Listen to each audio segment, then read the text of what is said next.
Hello, my friend. On today's episode, I'm talking with Mark Fisher, and we're talking about the fact that hiring the right staff for your gym can be hard. And we're going to give you the two traits that we think are most important to look for in every single client facing person that you hire for your gym. So, if you want to level up your hiring process and make sure you find the right people to work at your gym, this is a great episode for you. Keep on listening.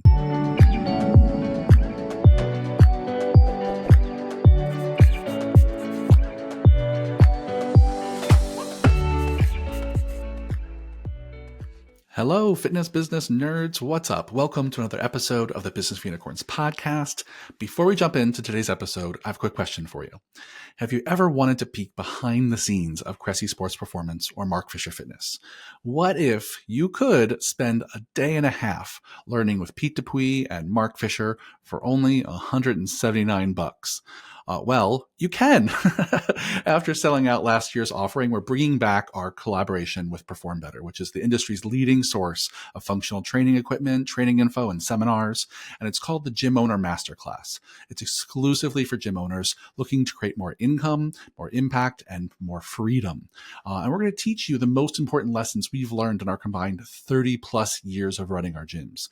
And you'll learn what's working right now for the top 1% of gym owners in the world. It'll be a full day on Friday, May 16th and a half day on Saturday, May 17th. It's in Warwick, Rhode Island, and you're invited, my friends. So click the link in the show notes to learn more. And on the podcast today is Mr. Fisher. So I'd have to ask you, how stoked are you to do this again with Perform Better? It was so much fun last year. Yeah, very, very excited. It's listen, if you've never been, first of all, it's fun to go up to Mecca. Second of all, it's actually only $149. Great. Even cheaper. Update our blurb, even cheaper. And Warwick, if you've never been, is a very affordable place. So even if you flew in, it's going to cost you dollars between the ticket and the hotel. Lunch is provided. I think on the first day, maybe the second one as well. There's almost no financial investment for this comparatively.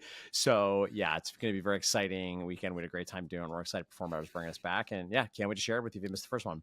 Yeah, everyone who went to it last time was raving about how valuable it was for a day and a half. So if you can go, my friends, go. You'll never find a better price point for such great value. Well, let's talk about today's topic, which is really about hiring. It's about what qualities do we really want to look for when we're hiring our team, specifically trainers. And so, I think this is a tricky one because so many of our listeners and gym owners in general might be doing this for the first time, right? Hiring and looking to grow their team for the first time. And it's hard to know how to find the best people, like what to look for when there's so many things you could hire for, what things really matter. And so you want to talk a little bit about your experience hiring, Fisher, and how you've learned what matters to you when you're hiring? Yeah, I mean, I've had a lot of people at this point. Yeah, it's interesting. I think like I maybe had a little bit of journey to getting back where I started for most trainer roles. So when we started Mark Fisher Fitness, we hired people somewhat arbitrarily. So I was like, hey, Yep. I know this guy. Hey, do you want a job guy? Which wound up being like later one of my best friends and an amazing team member trainer, Kyle Langworthy. But that was basically the amount of thought we put into it. Because I just had the sense he seemed to know what he was doing and he was friendly and not bad to look at. So great. And then one of our other hires, very famously, we hired after Kier had come to the city, Brian Patrick Murphy, one of our other co-founders of MFF, who, was an athletic guy, but we hired mainly because we're just like, I think people are really going to want to be around this person. And it's interesting. I don't know that we ever really moved away from hire for personality. I think as the years progressed, we put more of a premium on training for skill. And I think it is probably true if you want somebody coming in freshly baked where they can go on the training floor, probably need to have some training experience. It's going to be very hard to have them go right into training, even if they're enthusiasts, if they've never done some kind of training before. But when I look at our history, and there's definitely exceptions, but I think on balance, we've tended to have had more success where there was somebody that we just felt like, wow, we really want to be around you more. And I bet people will really want to be around you. And if you like training enough, we can fill in the blanks and we'll teach you those other things. And I think we did. And I think, to MFF's credit, there has always been a culture with a real commitment to getting good at the training thing. I think that's often underweighted in the conversation on unicorns and other, accoutrement of lewd behavior.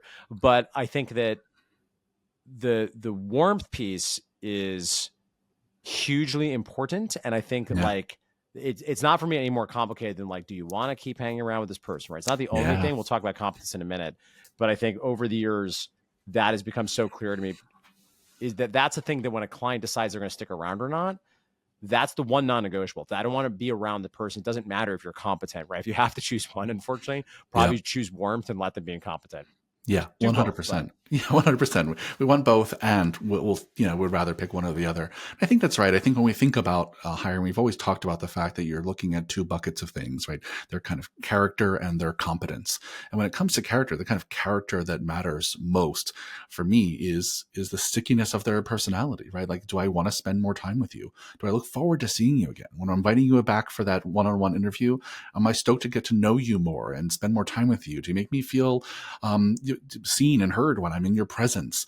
Do you make me laugh? Right? Like, do I look forward to coming back and spending more time with you? Because that is one of the things our clients are asking themselves every day when they just decide whether or not they're going to the gym, right? It was what's pulling me there. Yes, I might have some intrinsic goals and motivations that are pulling me there, but also are the people there making it easier for me to decide to show up, right? Are they pulling, yep. am I looking, I can't wait to go to the gym today to go see Mark Fisher, right? Like that's what we want from our clients. And when you don't have that, it's real obvious. It's real obvious when there's Yeah. folks on the team who are just not pulling the same attendance numbers as other folks on the team. And in some cases, that's due to the time of day, but in other cases, it's you can move them around and those attendance numbers follow the people. Yeah. Right?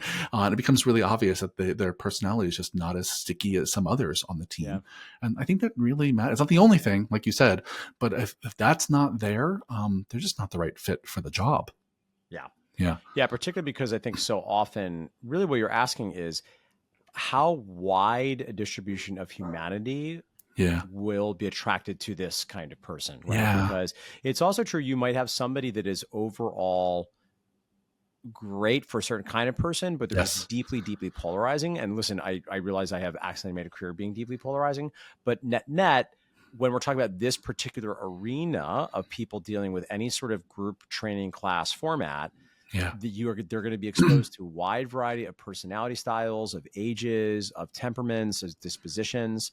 And if the person has no versatility to be somebody that is attractive to a wide variety of people, you're Yeah. going to run into issues. And again, probably it's also true on the flip side, nobody's going to bat 1,000, right? There's nobody that's going to probably be universally beloved, but Yeah. ideally everybody at least tolerates the person, and a critical mass want to hang around this person, want to spend more time with them.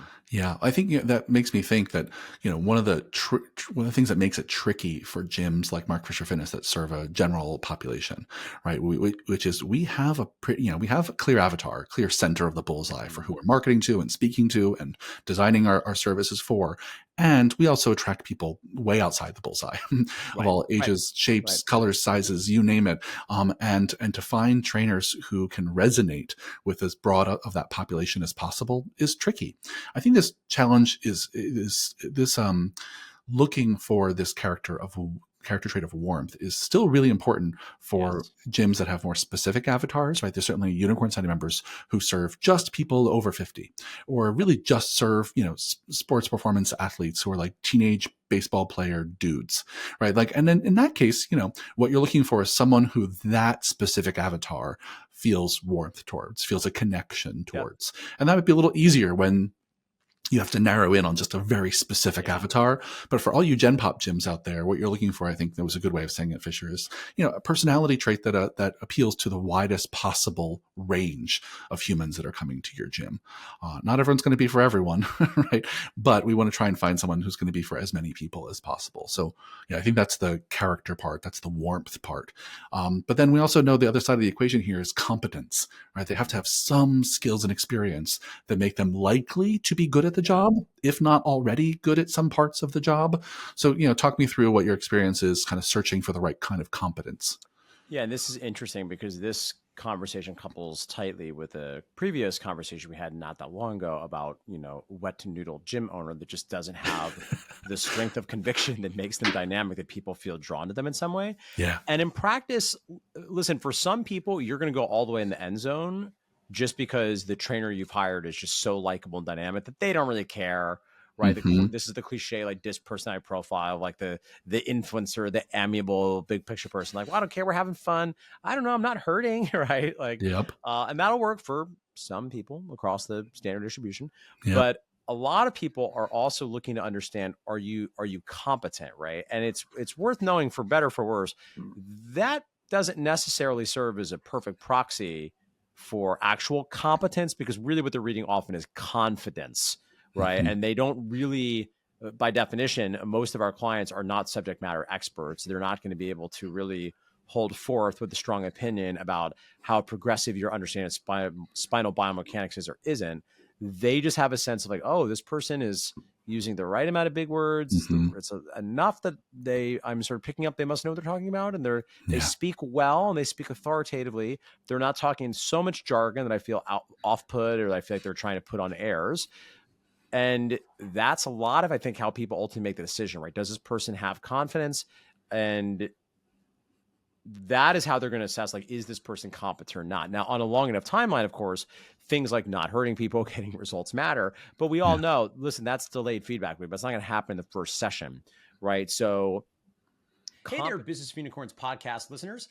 I'm just making absolutely sure you have already gotten your free, instantly downloadable copy of my new book, The Little Book of Gym Marketing Secrets. You can find a link to download it in the show notes, or you can go to gymmarketingsecretsbook.com. I worked super hard to make sure this is a less than a 30-minute read and is a comprehensive overview of all the things you need to do to grow your gym, get more leads, more clients, and importantly, change more lives. Again, find the link in the show notes, where you can download your free copy at gymmarketingsecretsbook.com.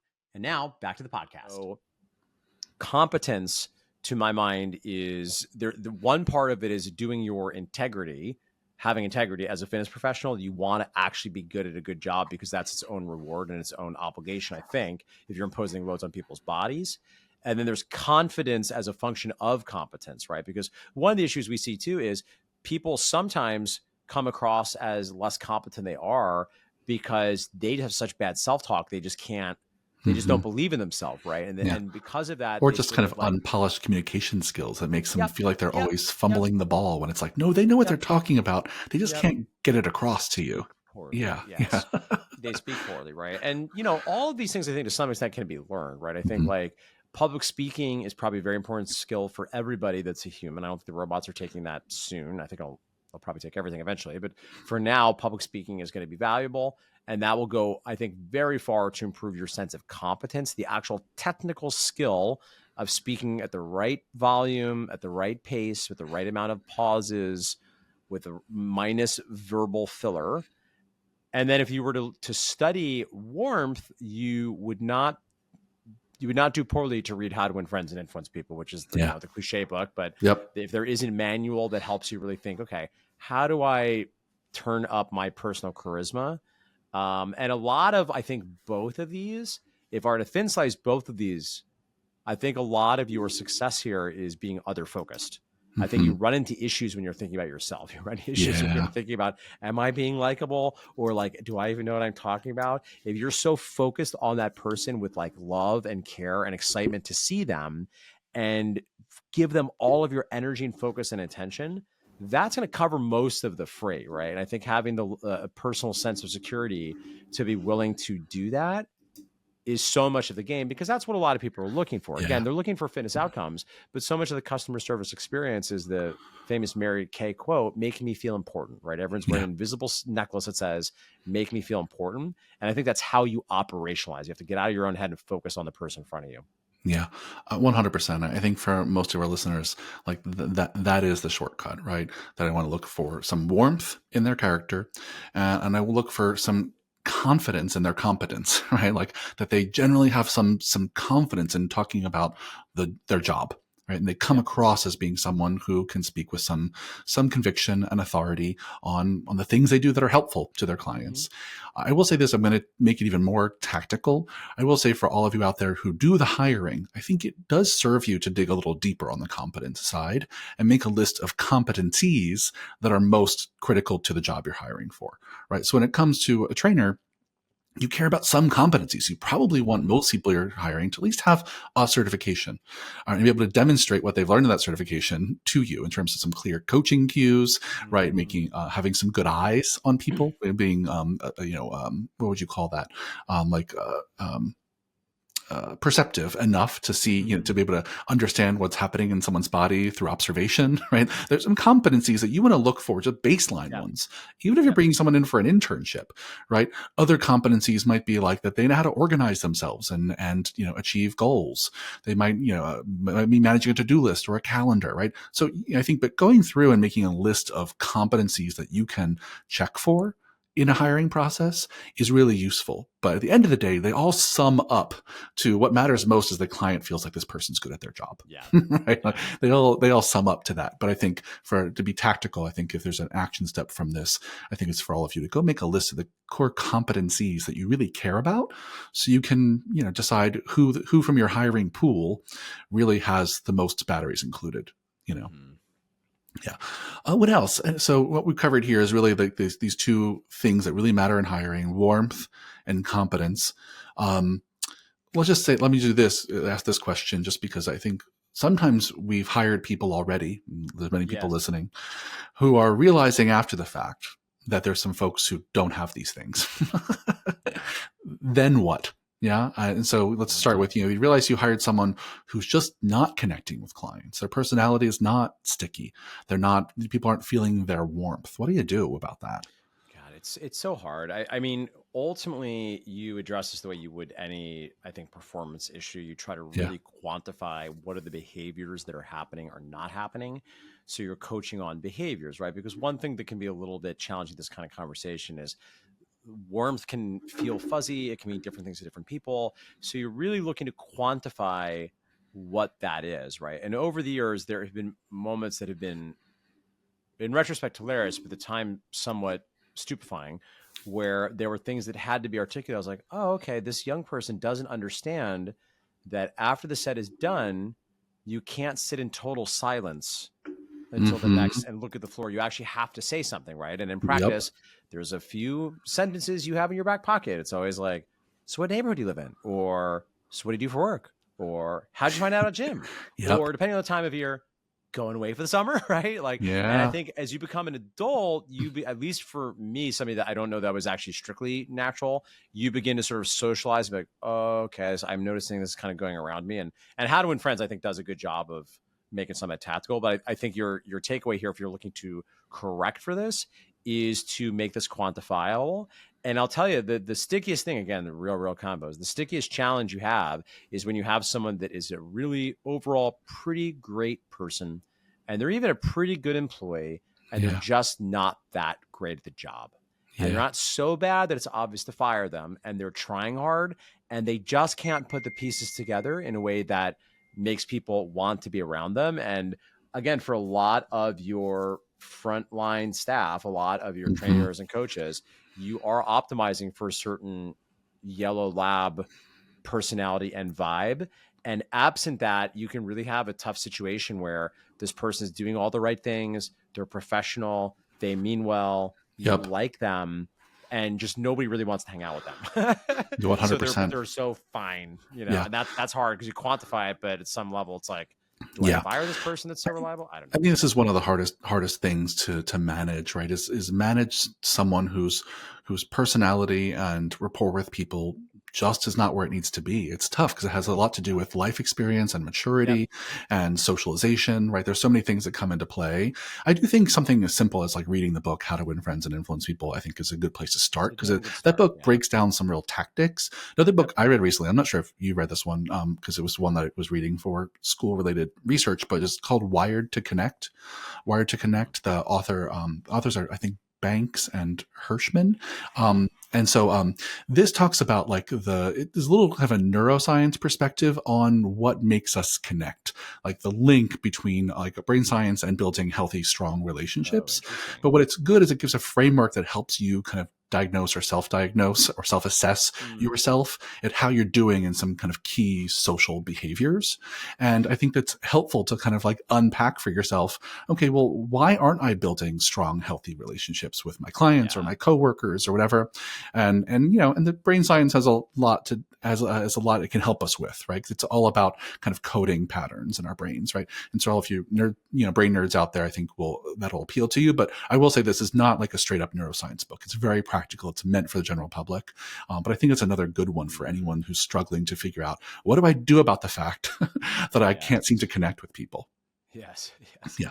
I think the other piece of this is me a little easier when you get someone who lacks the competence, right, of the Yes. things that tends to be more kind of, I'll call it kind of traditional learning, which Hmm. is, you fill the knowledge gap and then you fill the behavior gap, right? You teach them the Yeah. things they don't know about program design or coaching and queuing or, how to do Right. sales or whatever it is. And then you help them get better at that thing over time by practicing, practicing, practicing. So that Yeah. part's a little bit easier. Anything you would add to that? Yeah, I agree. I think it is over time people start to slowly feel more confident.